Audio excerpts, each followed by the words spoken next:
Boa tarde, Campina Grande. Estamos de volta com JS, o Jornal da Shalom, na rádio que transmite a paz. Agora são 12 horas e 30 minutos e estamos com o vereador Valdeni Santana. Boa tarde, vereador. Boa tarde, Aline. Boa tarde, Pamela. Boa tarde, ouvintes do Jornal da Shalom.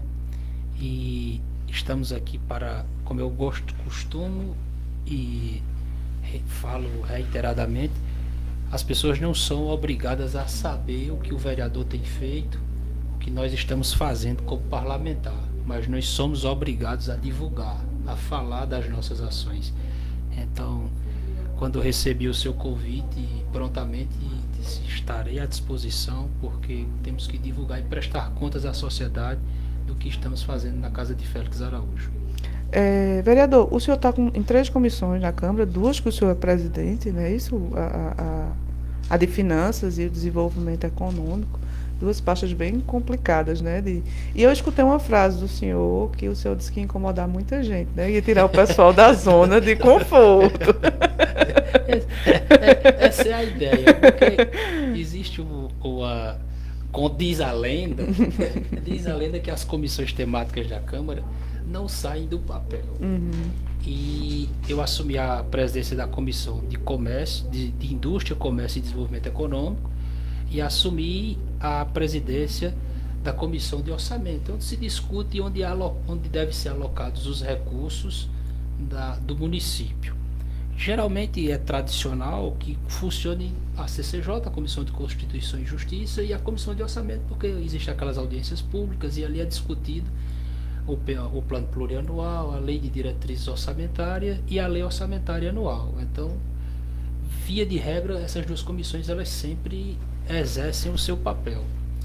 E como a gente vem buscando um mandato mais participativo, mais atuante, falando mais com as pessoas, apresentando e mostrando a necessidade dessa interação com a sociedade, ao assumir a Comissão de Indústria, Comércio e Desenvolvimento Econômico, nós falamos e repetimos a necessidade que nesse período pós-pandemia as pessoas precisam trabalhar, nós precisamos gerar emprego, e na Comissão de Comércio e Desenvolvimento Econômico nós vamos apontar alternativas. Quais são essas alternativas?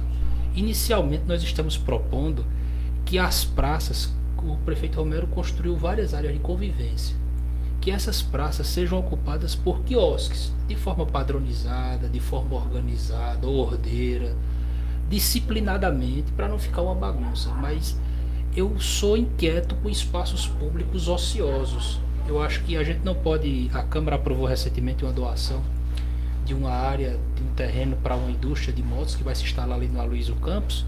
E na ocasião da votação, eu disse que queria ver aquela casa votando cessão de espaços públicos para os pequenos empreendedores. Para quem quer colocar o seu açaí, a sua lanchonete, para que essas áreas, para que essas praças públicas se tornem áreas de convivência e de comércio. Nós precisamos fomentar o comércio nos bairros. Nós precisamos que as feiras elas sejam padronizadas, organizadas, porque um ambiente de negócio limpo, agradável, atrai a clientela. Então, por isso a necessidade de não só ocupar as praças, mas ocupá-las de forma ordeira, padronizada e organizada. Porque ali fica um atrativo para você fazer o seu lanche, bater o seu papo, interagir com seus amigos e com seus vizinhos. Então, através da Comissão de Comércio, nós vamos tentar fomentar isso, vamos convocar a Agência Municipal de Desenvolvimento Econômico, vamos convocar a Secretaria de Obras, vamos convocar a Secretaria de Planejamento, vamos convocar a Associação Comercial, Câmara de Dirigentes Lojistas, para ir até a Câmara e fazer essa discussão, promover esse debate. É uma ideia que nós temos, falamos lá, uma área que eu atuo mais ali no bairro do Catolé, a necessidade de cercar aquela feira do Catolé, porque a feira, como é uma feira aberta, durante a noite as pessoas usam como instalação sanitária, então você vai e volta lá para comprar o seu alimento, está a fedentina. Então a simples cerca ali em torno da feirinha do Catolé já resolveria o problema de organização ali da ambiência. Então é esse debate que através da Comissão de Desenvolvimento Econômico, de Indústria, Comércio e Desenvolvimento Econômico, que a gente vai buscar e apontar alternativas de geração de emprego. Na Comissão de Orçamento, que são as duas comissões mais importantes da casa, a Comissão de Orçamento e a Comissão de Constituição e Justiça, Na comissão de orçamento, nós vamos justamente trabalhar nessa direção. Para onde nós vamos alocar recursos? Onde esses recursos são mais necessários? Então, o que é que nós precisamos hoje? Nós precisamos de vacina e precisamos de emprego. Então, vamos tentar alocar recursos para a geração de emprego, uma vez que a vacina vem do governo federal, do governo do estado. Então, a gente vamos focar naquilo que nos cabe. E a pauta que nos levou até a Câmara Municipal foi uma pauta de costumes. Eu costumo dizer que quem me elegeu são aquelas pessoas que gostam de ir à missa, que gostam de ir ao culto. E dentro da pauta de costumes, nós vamos trazer debates interessantes para o plenário da casa. Vamos ter a presença do padre Zé Eduardo, especialista no tema aborto, participou do debate no Supremo Tribunal Federal. E a gente vai promover aqui, vamos promover em Campina Grande, um movimento Campina contra o aborto. E o pontapé inicial será com a vinda do padre Zé Eduardo, que vai fazer essa fala. Ele é doutor em teologia moral, vai fazer uma explanação através de uma sessão especial na casa. E vamos avançar através também do Conselho dos Pais, porque nós queremos convidar a família para participar da educação dos filhos. Então nós vamos, da mãe, do pai, chegar e colocar o filho na escola e desaparecer. Ele vai ter que participar, saber interagir, e a escola interagir com a família interagir com a escola, assumir essa responsabilidade. Então nós queremos a família próxima da escola, e através dessa proximidade vamos identificar problemas sociais, problemas psicológicos, que aí entra a participação da Secretaria Municipal de Assistência Social. Então é um leque de flancos que vamos atuando aí na pauta de costumes, na pauta econômica e na parte de fiscalização. Ô, Valdeni, foi bem interessante você falar dessa pauta de costumes, porque há uma divisão ideológica hoje no Brasil, mas às vezes os pais, inclusive da direita, sempre colocam a culpa nessa desestabilização familiar na esquerda. Só que a culpa da estabilização familiar é dos pais em geral. Os pais trabalham demais, as mães trabalham demais, não tem tempo para os filhos, mimam demais os filhos, né? Os filhos hoje, criança não se adapta, os adultos que têm que se adaptar às crianças, não as crianças se adaptar à vida dos adultos, né? E eu acho interessante discutir isso, porque não é uma questão ideológica, eu acho, é uma questão de educação, porque você pode ser de esquerda e educar seu filho corretamente. Exato. Hora de comer, hora de dormir, respeite pai, respeite mãe, respeite a avó, que eu acho que isso tem que ser uma discussão geral. O que né? eu acho, Aline, é que se atribui mais à esquerda essa pecha, não ao movimento político em si, mas aos ideólogos que estão por trás. Você tem uma doutora Débora Duprá, que era promotora da infância e da juventude lá em Brasília, que ela promovia essa agenda ideológica através do Ministério Público Federal abertamente. Ela dizia que o filho não pertence à família, né? Então, ideólogos, através do Ministério da Educação, da Secretaria de Educação, querem colocar gênero no debate. E o filho pertence a quem? Ao Estado? Segundo a teoria dela, né, tem até um vídeo aí que por incrível que pareça, se você pesquisar, Débora Duprá, o filho pertence ao Estado, pertence à vila, não à família. Eles querem desconstruir o poder patriarcal, o pátrio-poder. É uma ideia comunista, né? É um pátrio-poder, né? Então eles avançaram muito nessa pauta. Eles avançaram nessa pauta principalmente através da mídia, né? A Globo ganhou essa rejeição enorme foi porque eles foram um dos responsáveis por avançar na pauta progressista, né, que se chama. Então, por causa desses ideólogos que fomentam os políticos de esquerda, que se associa essa desconstrução cultural, essa desconstrução moral à ala de esquerda, né? Então costuma-se dizer que não tem como você ser cristão e ser de esquerda. Então você acaba se batendo, porque eu até brinquei uma vez com um sindicalista, eu disse, eu me filio ao Partido dos Trabalhadores. Vamos arrancar aqui a pauta ideológica, a pauta moral, a pauta de costumes, vamos discutir economia, vamos discutir programas sociais, vamos discutir cuidar dos pobres. Eu aceito discutir isso. Agora aqui eu não tenho como eu estar num partido onde o aborto faz parte do seu estatuto partidário. Não tem como eu estar em um partido onde legalização das drogas faz parte do seu estatuto, do seu programa de governo. Não tem como eu militar em uma ala que defende coisas contrárias àquilo que eu acredito. Agora, questões sociais, políticas públicas, a gente senta e discute e encontra o meu termo. Mas eles abraçaram a pauta de costumes que eles que elegeram o Bolsonaro. Bolsonaro não foi, ele não se elegeu. O Bolsonaro estava no lugar certo na hora certa. Ele falou o que as pessoas queriam ouvir. Ninguém criticou o Bolsonaro, eu não ouvi, porque ele casou 4 vezes. Eles, ao invés de atacar Bolsonaro na pauta de costumes que ele abraçou, eles atacavam o Bolsonaro demonizando tudo que ele falava. Mas ele estava falando o que os padres queriam ouvir, ele estava falando o que os pastores queriam ouvir, mas ninguém chegou para expô-lo, dizendo, você fala em moral, fala em família, mas você casou 4 vezes. Ninguém nunca... Tem 4 filhos de 3 mulheres diferentes. Então ninguém nunca fez esse confronto moral com ele, já que era a pauta moral que ele estava ocupando, né? Então por que eles não fizeram esse confronto moral? Porque eles concordam com essa desconstrução familiar. Então é esse debate que levou a igreja a participar. Eu sou um candidato, um vereador, que minha militância é oriunda da igreja. Então houve um engajamento principalmente das igrejas evangélicas no meio político, apesar das decepções, que eu costumo dizer que quando o vereador diz que é evangélico eu já fico mais esperto ainda. Entendeu? Eu já fico... Porque a gente não deve ir pelo dizer, a gente deve ir pelos frutos, né? Não estou dizendo aqui que eu não tenho erros, eu erro, eu peco, mas como você se posiciona, como você se reposiciona, né? Então eu acho que esse debate ele foi feito por causa disso. E dentro desse espectro a gente acha necessário e vê como importante e urgente que a família participe da educação, porque professores, os pais, que às vezes geralmente são filhos de mães solteiras, ou o canalha que abandonou a mulher, porque às vezes a sociedade tenta criminalizar a mulher por ser mãe solteira. Não, a culpa é daquele irresponsável, daquele vagabundo que fez o filho e não assumiu suas responsabilidades de pai. Ele é um irresponsável. Eu nunca vi, e aí eu digo, tanto homem canalha, né? E às vezes as pessoas dizem, a Bíblia é machista, mas a Bíblia diz que o homem que maltrata sua esposa, Deus sequer ouve a sua oração. A Bíblia diz que Deus fecha os céus. Então, se o homem que está me ouvindo aí, se você maltrata sua esposa, sua oração sequer é ouvida. Então a Bíblia não é machista, a Bíblia fala de submissão e amor. Então a Bíblia diz que o homem tem que amar a mulher como Cristo amou a igreja.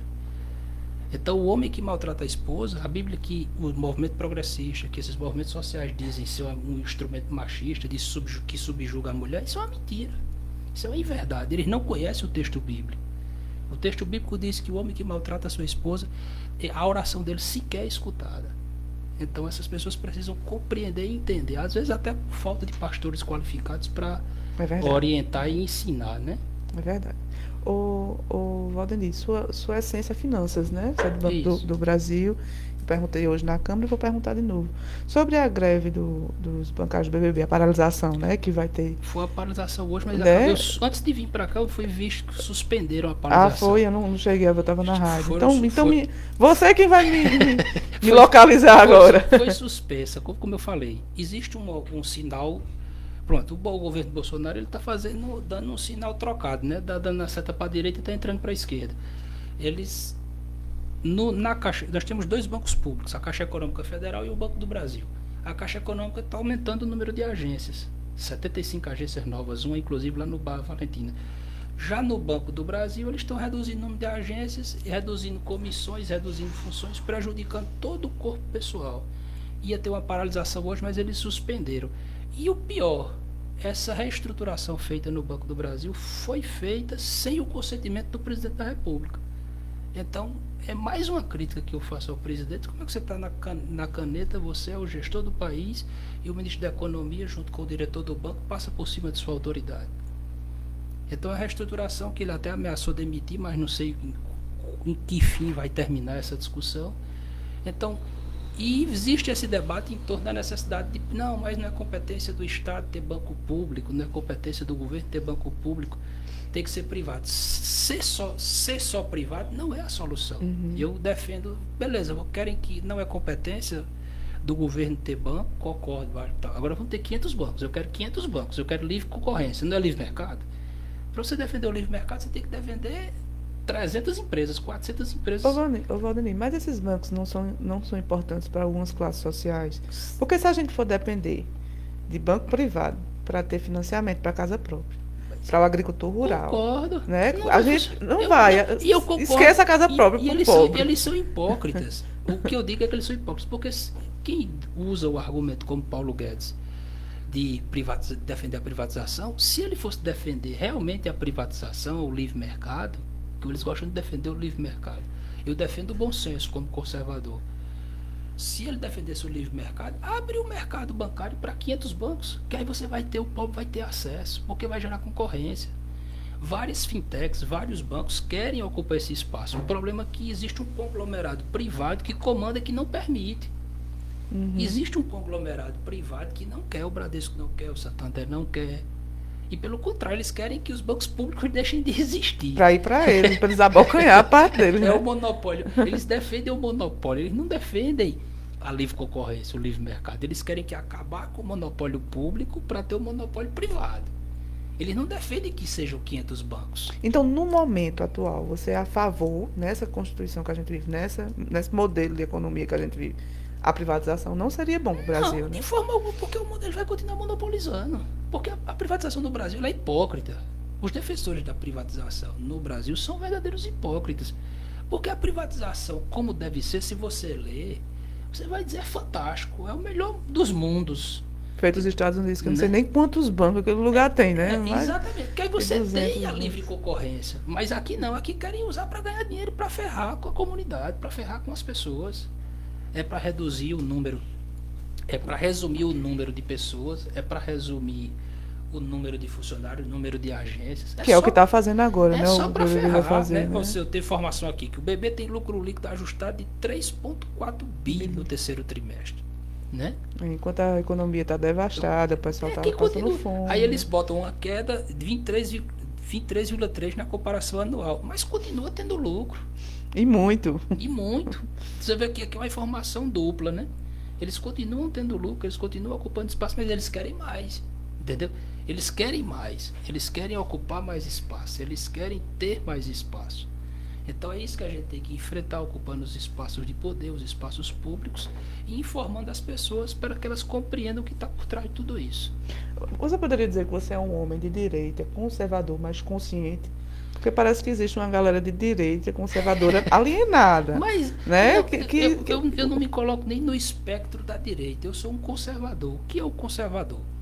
É aquele que aprende com as experiências do passado Até porque tem direito ali. e usa o bom senso no presente.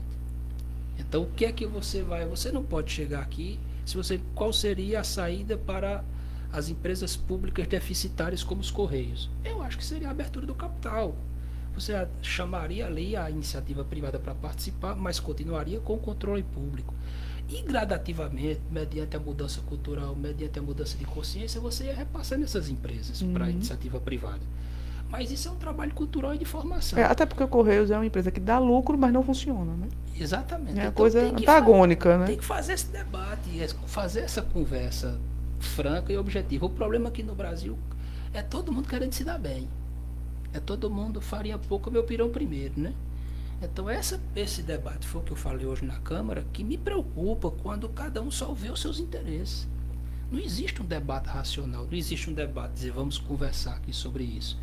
Eu acredito que existem princípios inegociáveis. Eu sou defensor da vida, jamais eu vou defender o aborto em qualquer situação. Nenhuma situação eu me posiciono favorável a essa descriminalização das drogas. Sou contra frontalmente. Existem princípios inegociáveis. Existem bases morais que sustentam a sociedade, que a gente precisa sustentar. Nós somos fruto da cultura judaico-cristã. Existe um movimento mundial que, através da Organização das Nações Unidas, que eles tentam humanizar, né? Eles usam o discurso dos direitos humanos para tentar humanizar problemas que eles não se preocupam lá do Oriente Médio. Eles querem desconstruir a cultura cristã, né? Se você, quem for mais curioso e quiser ler sobre Antônio Gramsci, fazer pesquisa sobre Escola de Frankfurt na internet, vai compreender que existe um embate cultural muito forte que precisa ser enfrentado e que eles querem justamente roubar a fé das pessoas. Eles querem que você coloque a fé no Deus Estado, né? No Pai Estado. Né? Por isso que tem aquela brincadeira, Pai Lula e Mãe Dilma. Isso não era brincadeira, não, isso era de propósito. Eu vou dar um exemplo aqui que pouca gente percebe. Porque a partir do momento que você muda Feliz Natal para Feliz Festas, você está desfocando o significado do Natal. Você trocar o termo, você muda legalização do aborto para discussão dos direitos reprodutivos da mulher. Você está passando que é uma questão de saúde pública. Aborto não é saúde pública, aborto é assassinato. Ali é outra criatura. Perguntaram, eu fiz um vídeo na pré-campanha falando fortemente contra a prática do aborto, onde eu abordei aquela questão daquela criança de 10 anos lá no Espírito Santo que foi violentada e vieram fazer o aborto em Recife, e eu fiz um vídeo dizendo que era frontalmente contra, porque o trauma aquela criança já estava passando, ia passar outro trauma, que aí você tinha um laudo médico dizendo que era mais recomendável a continuidade do aborto, não tinha a continuidade da gestação, você tinha um laudo médico, você tinha um juiz dizendo que não recomendava a prática do aborto, e eles usaram aquele episódio para promover uma agenda ideológica, mataram uma outra criança. Então criaram dois problemas: o problema da violência sexual sofrida e o problema do assassinato cometido. E eles não fizeram em nenhum momento a discussão de como a gente vai estruturar financeiramente essa família. Em contrapartida, deixaram a gestante morrer pouco tempo depois desse episódio no Amazonas, em Manaus, por falta de uma anestesia. Então eles não estão preocupados com a vida da criança aqui, eles estão preocupados com a agenda ideológica, com a agenda política. Eles são verdadeiramente filhos de Satanás. Eles não têm compromisso com a saúde, com o direito da mulher. Eles querem implantar as suas ideias, o que eles acreditam, o que eles pensam, e desconstruir as pessoas que gostam de almoçar em família ao domingo, que gostam de ir ao culto, de ir à missa. Eles querem bagunçar a sociedade, enquanto eles continuam nos seus centros de poder. E isso é um movimento mundial, isso é uma discussão que existe, uma pauta ideológica que é implantada em todo o mundo. Essa discussão está na imprensa, está no Poder Judiciário através da doutora Débora Duprá, está em vários órgãos de comunicação, que é a desconstrução da cultura judaico-cristã. Se você quiser pesquisar, quem tiver curiosidade de se interar mais, o professor Olavo de Carvalho fala muito sobre isso, de pesquisar sobre esse tema, e estão querendo a todo tempo desconstruir a cultura judaico-cristã. E isso é antigo, começa com Antônio Gramsci, né? Você está pertinho de acabar, e aí a outra pauta que está tomando Campina Grande, né? Que é a questão da greve do Sintab, da educação. Né? O Sintab diz que o prefeito não recebe, já recebeu, as Fora já recebeu eles. No entanto, o Sintab comenta, Valdeni, que não houve a apresentação para eles de um plano de volta às aulas, de como será, porque tem problemas que não resolveram e continuam sem resolver. Entre eles, eles não tiveram um telefone institucional, eles tiveram que dar o número particular aos professores. E eu sondei com alguns professores e eles realmente confirmaram que não foi dado um chip institucional, eles tinham que dar o número particular e eles não tinham horários, porque os pais ligavam a toda hora, todo tempo, qualquer horário. Outro problema é que as crianças não têm internet. Muitas crianças da municipal não há internet. E no plano, o que foi mostrado não mostrou uma solução para isso. Então, como é que vai se dar a aula híbrida se a criança não tem condições? Com a perda do auxílio emergencial, que ainda se volta ou se não volta, isso vai dificultar ainda mais. No entanto, a gente entende que as mães precisam trabalhar. Né? Existem dois problemas. A gente olha um lado e o outro. Né? Duas situações que têm que ser analisadas. E esse plano vai vir? É isso que tem que ser feito. É isso que eu falei hoje na casa, que não basta simplesmente dizer vou entrar em greve e pronto, acabou-se. Ou vai ter aula e pronto, acabou. Nem pode fazer. Tem que sentar, ou vai ter aula e acabou, volta de todo jeito. Tem que ser resolvido. Vai ter greve, nem volta de todo jeito. Isso. Então vamos sentar, vamos discutir, vamos chamar a Câmara para participar do debate, que é uma saída emergencial. São 50 alunos na sala, vamos voltar de 10 em 10. Não tem internet, mas segunda é fulano, traz 10 alunos, terça é Beltrano, traz 10 alunos, e aí vai fazendo de forma alternada, até se encontrar uma saída para a questão da internet, até se encontrar uma saída. O que não pode é ficar nessa inércia, né, prejudicando toda a comunidade, prejudicando as crianças que precisam desse desenvolvimento cognitivo, porque a gente precisa fazer o debate. E aí a discussão do coletivo, que é o que eu falei, porque o vereador Sargento Neto falou muito bem hoje, que a segurança pública não parou e vários soldados morreram, né? Os bancos não fecharam, então a gente tem que sentar e discutir, a gente tem que sentar e conversar sobre esse tema. Os bares voltaram. Os né? bares voltaram, o comércio voltou. Alguns nem pararam, na verdade. Alguns nem pararam, o comércio voltou, então eu acho que tem que ser feita essa discussão, que não pode ser prejudicar toda uma cidade de forma deliberada. O Sintab ir para a porta do prefeito, sentar, ir para a Câmara, buscar uma solução. Inclusive eu protocolei o requerimento solicitando a realização de uma audiência pública para convocar todas as escolas particulares, o Sintab, a prefeitura. A gente apresentou o requerimento, tramita esse requerimento na casa com essa iniciativa e com esse propósito. Vamos sentar lá na Câmara, vamos conversar, vamos realizar esse debate. Não dá para continuar com as escolas fechadas. Eu acho que isso é um ponto pacífico. Tem que se discutir a forma. Eu acho que o que tem que ser feito agora é discutirmos a forma de como devemos retornar. Mas não tem como continuar com as escolas fechadas, não. É um prejuízo para a educação. Tem crianças que nem vão voltar mais, porque você sabe a dificuldade de colocar uma criança da classe C e D na escola. Avalia aquelas que têm déficit de atenção, que têm problemas estruturais. Já tem essa criança que você perde, ainda essas crianças todas fora da escola é um problema muito grande, que já fica, a desigualdade já é grande com o setor privado, né? E sem aula porque eu costumo dizer que minha preocupação é com o filho do pobre. O filho do rico está tendo aula, está voltando à escola, tem internet de qualidade em casa. Isso. Teve filho de rico que não foi para a escola porque o pai sabe que vai poder restituí-la e tem no ano seguinte, e tem a né? internet em casa, né? Tem internet de alta qualidade em casa. E ele consegue, com a atenção dos pais ou às vezes até de um orientador, acompanhar e manter a aula não presencial, né? Exatamente. Auxílio emergencial, a sua opinião? Eu acho que Como você é um homem de finanças, né? Me preocupa porque dinheiro não nasce em árvore. Eu acho que tem que se falar com cautela. Defendo que ele retorne, mesmo que no valor reduzido, mas que seja feito um estudo detalhado para que a gente não complique ainda mais o tamanho da dívida pública do Brasil. São 12 horas e 56 minutos. Quero agradecer ao vereador Valdemir a presença. Aqui é a primeira, mas vai ter outras, com certeza. E estarei sempre à disposição, Cali. Eu agradeço e a oportunidade. Como eu disse, a gente tem que divulgar o que a gente está fazendo, está se propondo na casa, para que as pessoas saibam que existe vereador que trabalha. Muito bem. E é isso que o povo quer ver, né? O vereador trabalhando. São 12 horas e 57 minutos. O JS, Jornal da Shalom, está encerrando agora. Quero agradecer a todos o carinho da audiência de vocês e até sexta-feira, se Deus quiser.